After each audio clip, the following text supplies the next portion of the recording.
Programa Diálogo com Edmo Bernardes. Apoio Unimed. Cuidar de você. Esse é o plano. Muscake. Venha reconhecer. Unidade Itatiaia. Valorap. Auditoria. Contabilidade. Consultoria tributária e financeira.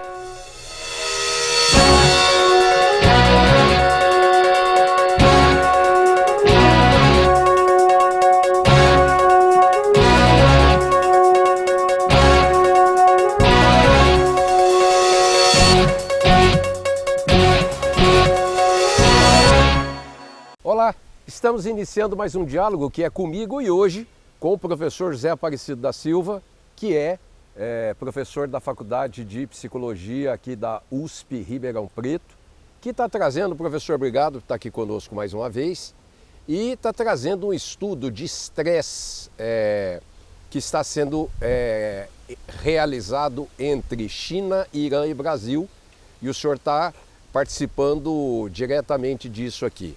Muito obrigado. Professor, eu andei dando uma olhada, que o senhor me antecipou os estudos. A ideia inicial é tratar do estresse durante a pandemia.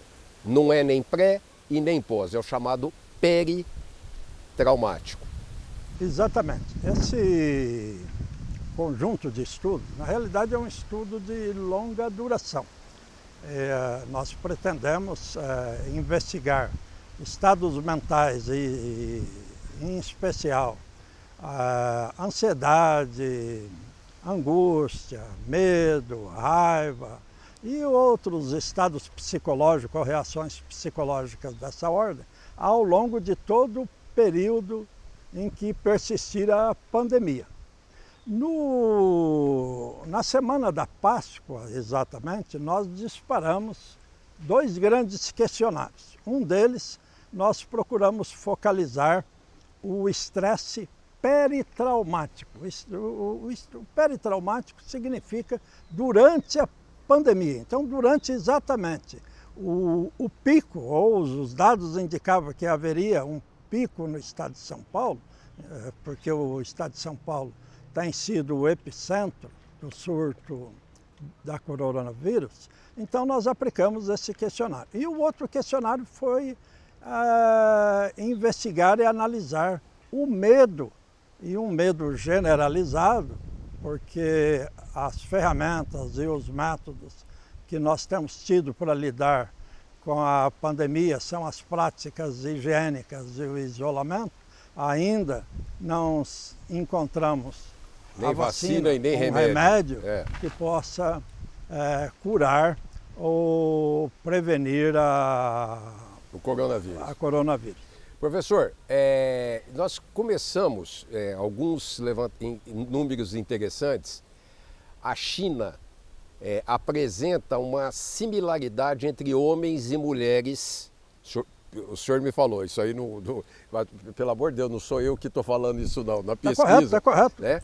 Uma similaridade. Porém, no Brasil, o medo e o estresse é muito maior nas mulheres do que nos homens. Sim, é verdade. É importante mencionar que os países têm contextos culturais, sociais e econômicos muito diferentes, certamente.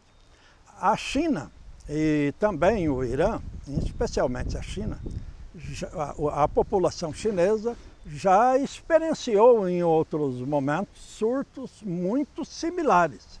Então a China já tem, e a equipe médica, toda a população, experiência em lidar com surtos tão dinâmicos e tão robustos quanto esse da coronavírus. O Brasil, por outro lado, está convivendo com o surto dessa robustez,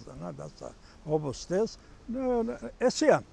Então, quando nós comparamos os nossos dados, é o mesmo questionário, traduzido adequadamente, adaptado adequadamente para as populações brasileiras, a chinesa, iraniana e agora em Portugal, os dados foram nessa direção que você está Quanto foi a proporção, Eu posso professor? mostrar para você. O índice de estresse peritraumático, ele varia de 0 a 100 na nossa escala. Por exemplo, na China, para homens foi 22, para as mulheres 25. No Brasil, importante memorizar, ó, homens 33, mulheres 41. E no Irã, no Irã nós temos o valor intermediário entre o Brasil e a China. E no Brasil, as mulheres são mais, globalmente, em média, nós estamos falando em média, mais estressadas. Nós temos várias razões. Isso naturalmente? Apontar. Naturalmente. Ah, é? A mulher é mais porque estressada? Porque a mulher é aquela que cuida da saúde, cuida da família e cuida da casa. Olha aí. Ela assume o que nós chamamos uma carga mental muito volumosa, né? Inclusive até uma carga cognitiva, cuidar das contas, tomar decisões, decidir aspectos importantes dentro do lar. Então, para nós, ou para da nossa equipe, não é estranho, não é extremamente surpreendente que a mulher brasileira seja, em termos do nosso score, mais estressada do que os homens. Ou seja, o homem, provavelmente, já estou começando meus raciocínios aqui, lógicos ou ilógicos. O homem, normalmente, ele se preocupa muito mais com o trabalho e a mulher com a família. Perfeito. Mesmo que ela trabalhe. Sim. É esse a ideia. Sim. E, além disso, algumas características de personalidades que afetam esses scores. Por isso que nós chamamos alguns preditores, né? As mulheres normalmente têm tarefa de cuidar da saúde de filhos, né? Muitas vezes agendando as consultas, levando os filhos, o papel de cuidadores dos mais velhos, seja os pais, tanto do marido quanto dos próprios pais e de outras pessoas dentro do ambiente doméstico familiar. Ela assume a carga da saúde. O que o senhor me disse, que não é negativo o fato do índice de estresse da mulher ser maior, isso não é um ponto negativo. Não necessariamente, não se agravando por outras hipocondríacos à parte,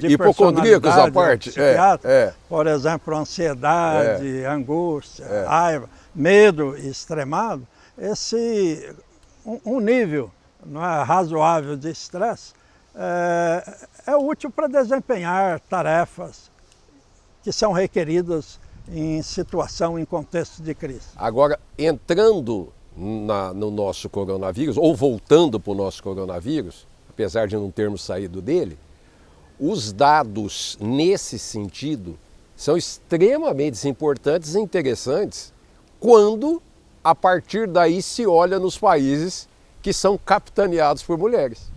Sim. E aí nós temos números de Dinamarca, de Alemanha e outros países. A Islândia, a própria Alemanha, que é o país mais rico, dirigido muito bem pela Angela Merkel. Sim. Que praticamente controlou. E na Nova Zelândia. Nova Zelândia. A Nova Zelândia, até onde eu conheço, dirigida por uma mulher, praticamente, vamos dizer, a grosso modo, não tem vírus. Não é? Ela eliminou o vírus tomando medidas, realmente. Agora, tem uma variável muito importante quando nós comparamos países. É bom que se diga isso e se esclareça. Tem um indicador que os pesquisadores utilizam, que é o indicador de isolamento social. Mas não é isolamento social só por causa da coronavírus. É um indicador dentro da psicologia social, como as pessoas interagem em diferentes lugares do mundo. Nós, latinos, temos uma necessidade quase que hereditária, natural, de conviver com os outros, de interagir. Então imagine que no indicador de 0 a 50, nós latinos nos aproximamos de 40, 35. Por exemplo, os alemães, o indicador é 7, é muito baixo. eles já vivem naturalmente isolados, não é? Convivem muito pouco, só nas interações de negócios, de escola e desta ordem, onde se faz necessário a interação. Então, os chineses, por exemplo, também, a autoridade determina o isolamento, mas alguns dizem isolamento forçado. Não, como eles têm uma autodisciplina milenar, quando se fala precisamos nos isolar considerando todas essas implicações de saúde, o custo operacional, o número de vidas, o custo financeiro, eles tomam a decisão imediata de se isolarem. Enquanto que nós, brasileiros, e nós estamos vendo isso na mídia, vamos tomar o governo Dória, não é?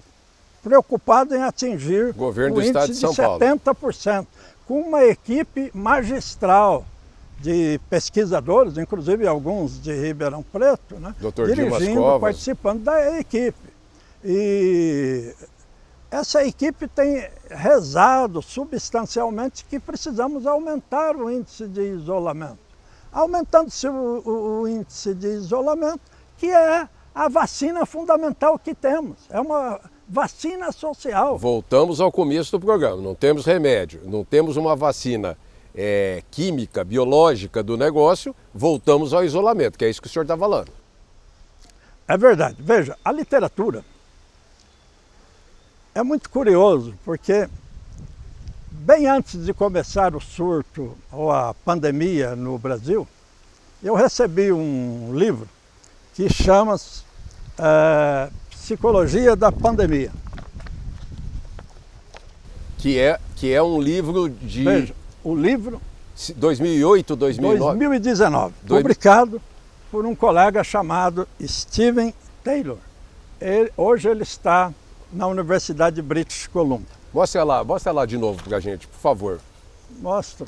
Ó, esse livro é de 2019, não tinha nem ideia de pandemia, e 2019 previa que 2020 seria o ano que ia bombar no mundo. Então, a próxima pandemia. O livro é dedicado, ele sempre usa a linguagem, para a próxima pandemia. Eu mandei um e-mail para o autor e ele me respondeu tempos atrás, ele disse assim, eu não esperava que as minhas ideias seriam refletidas tão imediatamente. Dá para pedir para ele os 6 números da Mega Sena, não, acumulado? Eu gostaria. Porque seria, porque em pouco tempo o homem edita o livro e o pau estoura no mundo inteiro, quer dizer, negócio desse porte. Eu diria para você que a probabilidade de ganhar na Mega Sena talvez seja mais alta do que a probabilidade de descobrir uma vacina nos próximos 2 anos da coronavírus. E mesmo de acertar uma pandemia, né, professor? Porque, historicamente, a possibilidade de termos talvez como um terremoto, como um furacão, de tempos em tempos, isso vai acontecer, está acontecendo de novo. Eu vou pedir para o senhor 1 minuto, eu vou chamar o nosso intervalo, daqui a pouquinho estamos de volta. Até já!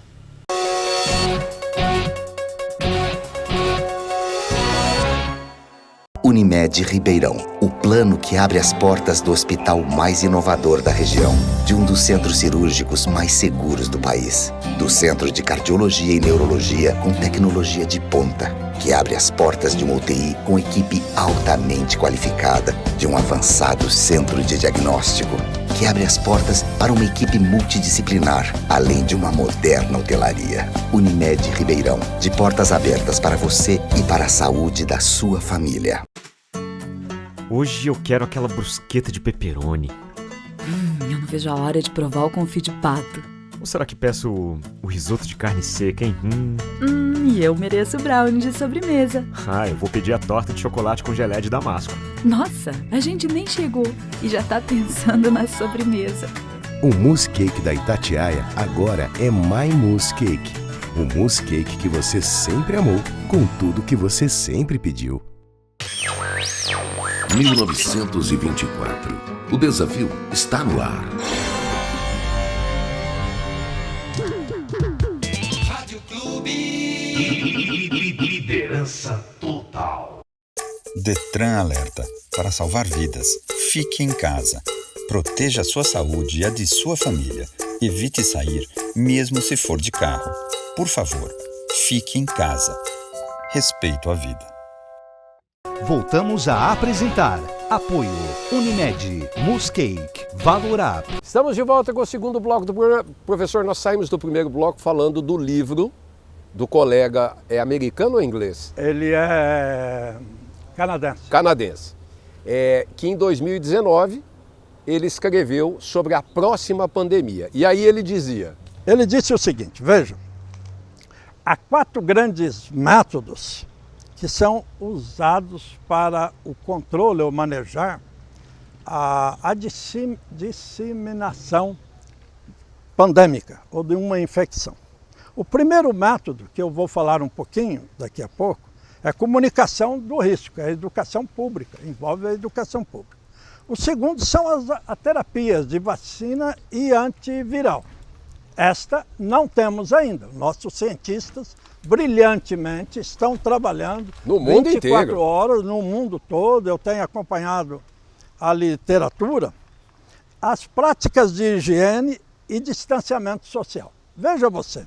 Antes de tudo... Comunicação de risco, práticas de higiene e distanciamento social, todas elas envolvem fatores psicológicos.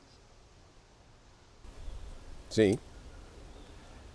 Portanto, a vacina, eu chamei vacina social, para lidar, para manejar surtos dessa ordem, envolve necessariamente controle comportamental e comunicação verdadeira, fiel, honesta, correta dos riscos envolvidos na pandemia. Ou seja, é bom deixar claro aí, apesar de nós estarmos falando da questão emocional, na questão prática, antes da pandemia, esse autor já comunicava as medidas práticas quando não se tem o remédio, quando não se tem a vacina, porque é o quarto item, as 3 medidas que imediatamente foram adotadas no mundo inteiro.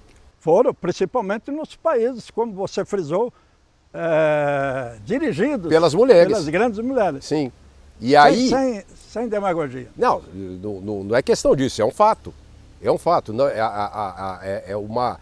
O que demonstra muito maior preocupação delas, o que provavelmente vai dar no estresse, vai dar no medo. A maior preocupação delas com a saúde, não só de si, mas também com a sociedade, com a população, e aí tomar as medidas mais importantes e de fato efetivas para combater isso. Elas em geral revelam um score muito maior de inteligência emocional. Eu também tenho uma teoria por trás disso. Se houver tempo, claro, eu falarei muito rapidamente. Elas têm sempre, as mulheres, um score muito maior de inteligência emocional. Elas sabem muito bem, comparado com os homens, há exceções certamente, reconhecer muito bem as suas emoções e as emoções de outras pessoas e coletivamente reconhecer as necessidades sociais e emocionais da população como um todo. Então elas adotaram esse conhecimento como políticas de governo. E políticas de governo conseguiram persuadir a população em maior grau, fazendo distanciamento, práticas de higiene e isolamento social. Vamos só repetir os 4 itens, professor, os 4 métodos fundamentais. O primeiro é a comunicação de risco. É esse que eu vou entrar daqui a pouco, mas a envolve comunicação. Profissionais altamente gabaritados. As terapias antivirais e vacina, que ainda não temos. Ainda. Aparecem muitas teorias, por exemplo, o medicamento A, o medicamento B, o medicamento C e até medicamentos milagrosos, não é? Recentemente, tem até uma médica disse que precisava tem até uma médica aqui de Ribeirão Preto que andou falando bobagem. Desinfetante. Eu até fiquei preocupado se A população tomar 5 litros de desinfetante. E o Veja ia sumir. Você já pensou? O Veja ia sumir em vez do álcool gel. Mas, por exemplo, o famoso Vick Vaporub. Uma epidemia que ocorreu há 15 anos, 10 anos atrás, o Vick Vaporub sumiram das prateleiras, porque ele é um remédio muito útil em várias circunstâncias, em outro contexto, mas os remédios milagrosos aparecem nessa época, graças ao despreparo e à falta de comunicação eficaz. Por isso, comunicação de Mas risco eu quero entrar nisso. Volta para mim. O outro é a prática de higiene. Prática de higiene e o isolamento social. Então, aí vamos lá. Dos 4, o que é importante, o isolamento social e a prática de higiene, quando não se tem o terceiro, que é a vacina ou o remédio, são as medidas importantes para até sair a vacina e o remédio, que aí você vai para a rua, se pegar o negócio, tem a vacina, tem o remédio, está curado, é aquele negócio das doenças que são curáveis. Agora vamos falar da comunicação, que é importante.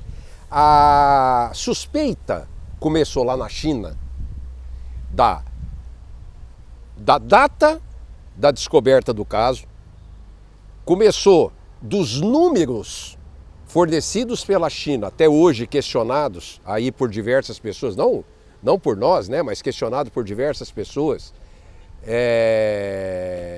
dos números em relação a afetados, mortos, etc. e tal. Todo mundo sabe que, por exemplo, o governo da Coreia do Norte, apesar de que lá o rei lá, o primeiro-ministro, eu não sei o que é lá da Coreia do Norte, está sumido, está doente, ninguém sabe se está vivo ou se está morto, diz que não tem nenhum caso de coronavírus na Coreia do Norte. Talvez seja o único país do mundo que não tem nenhum caso de coronavírus. Então a comunicação, isso que fala aí de comunicação séria, comunicação verdadeira, ela já é questionada desde o início no caso dessa pandemia. Sim, isso no caso, comunicação de governo, especificamente em relação ao registro. É óbvio que cada país, cada estado, cada município tem um ritmo, uma rapidez em fazerem as notificações. Por exemplo, a Bélgica, em princípio, parece que tem um grande número de mortos por causa da coronavírus. É que eles registram, todos os mortos são registrados.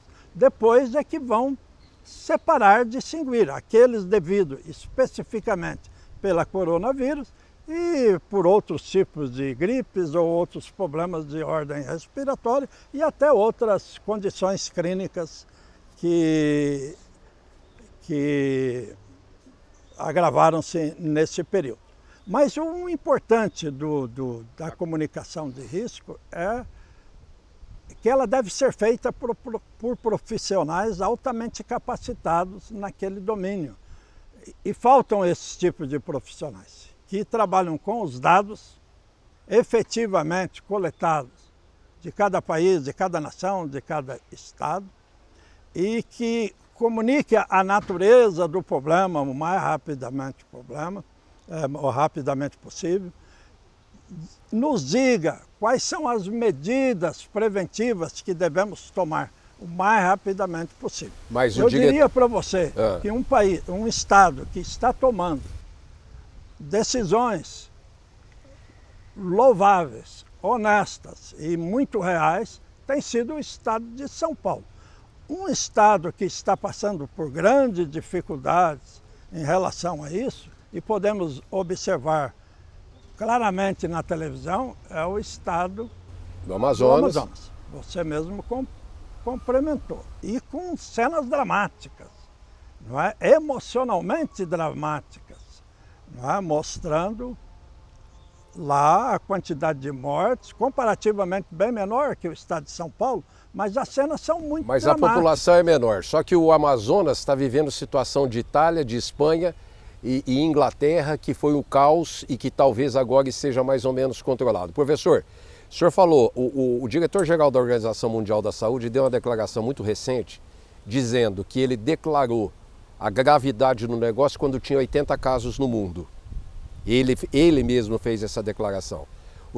Ele fala de uma maneira para todos os países, o senhor falou de pessoas que tenham dados de tudo no mundo para dar comunicação. Agora eu quero falar internamente, no Brasil. Se a comunicação de risco, se precisa de profissionais sérios que tenham informação para passar uma única informação, o que eu posso comentar sobre o Brasil, do que aconteceu e está acontecendo no Brasil em relação à pandemia? Veja, o governo brasileiro tem, eu entendo que tem condições de mapear o número de casos de infectados e de falecimentos ou mortes ocorridas ao longo da pandemia, para estado por estado e também em relação aos municípios.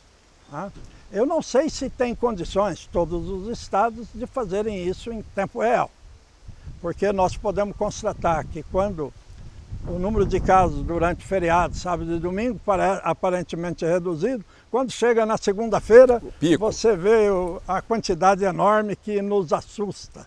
Não há 400, 300 casos dessa hora. Porque eu entendo que utilizando, não importa qual ferramenta, seja controle via celular ou usando outras formas de imageamento, seria possível determinar isolamento social e, por consequência, a liberação dos serviços essenciais e necessários para a população, considerando município por município, estado por estado.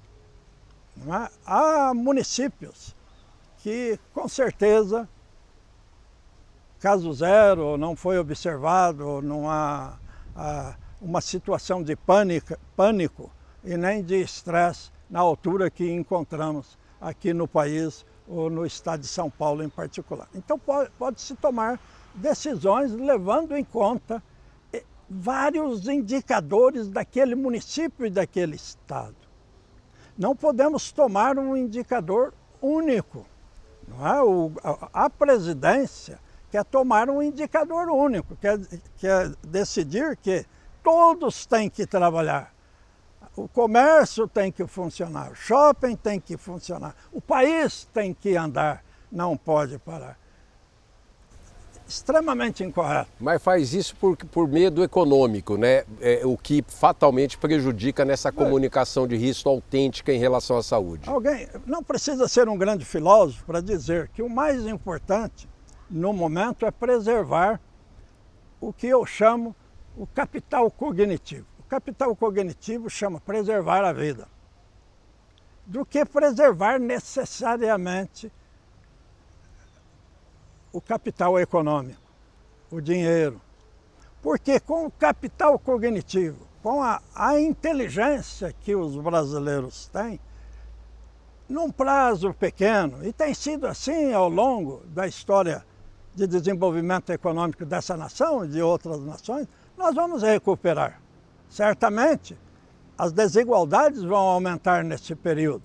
E é curioso, porque sempre se pensa que um grande nivelador, tem até um historiador de desenvolvimento econômico que reza, só vai haver a redução total da desigualdade se houver catástrofes ou guerras, porque aí se nivela tudo. O que nós estamos observando? Nós estamos observando que as pessoas mais carentes, mais vulneráveis, não só do ponto de vista de idade e também de outras comorbidades, eu me incluo nesse caso, que já tenho 67 anos de idade, a desigualdade nesse país é muito grande, de estado por estado. Eu já analisei isso em outras oportunidades.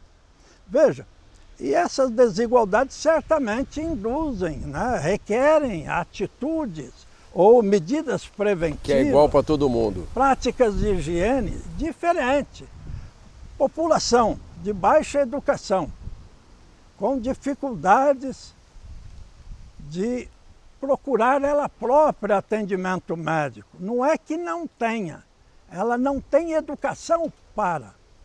Se ela não tem educação para, você precisa educar para. Professor, eu acho que é o que o senhor falou. Nesse momento, a condição, nós estamos chegando no final do programa, nesse momento a condição é igual para todo mundo.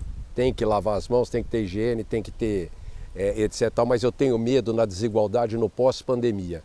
Tem países que vão se preocupar com os desiguais, mas eu tenho medo, especialmente aqui no Brasil, que pouco se preocupa com os desiguais ou não se preocupa tanto com os desiguais e isso aí ficar de lado. Bom, por enquanto, #fique em casa. Professor, muito obrigado. Semana que vem estamos de volta. Até lá. Programa Diálogo com Edmo Bernardes. Apoio Unimed. Cuidar de você. Esse é o plano. Muscake. Venha reconhecer. Unidade Itatiaia. Valorap. Auditoria. Contabilidade. Consultoria tributária e financeira.